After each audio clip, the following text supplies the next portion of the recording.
Good morning नमस्कार समस्त को क्लास 6 षष्ठ श्रेणी विज्ञान जिज्ञासा बही रे 44 नंबर पेज रे ये सब विटामिन आउ खनिज लवणर किछि तथ्य ये प्रदान कराई से किछि मिस्टेक अच्छी बही रे सेटा को समस्ते टिके करेक्शन करे नेबे जेमिति कि एठी विटामिन B1 रे जेमिति कि एठी हमर विटामिन B1 रे एठी अछि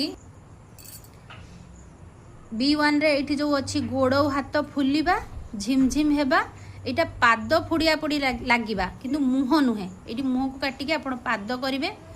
आ गोटे भूल अछि आयोडीन तापर देछि भाग फुली जाए एठी भाग फुली जाएटा रहिबोनी भाग फुली जाएटा एठी के आसीबो।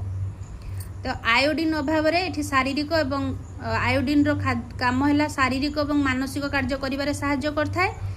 ता अभाव रे गलगंड रोग है तार लक्षण है बेकर सम्मुख भाग फुली जाए ये भाग फुली जाएटा मिस्टेक रे सेठी पड़े तेणु ये आप लिखिदेवे यहाँ काटिदेवे।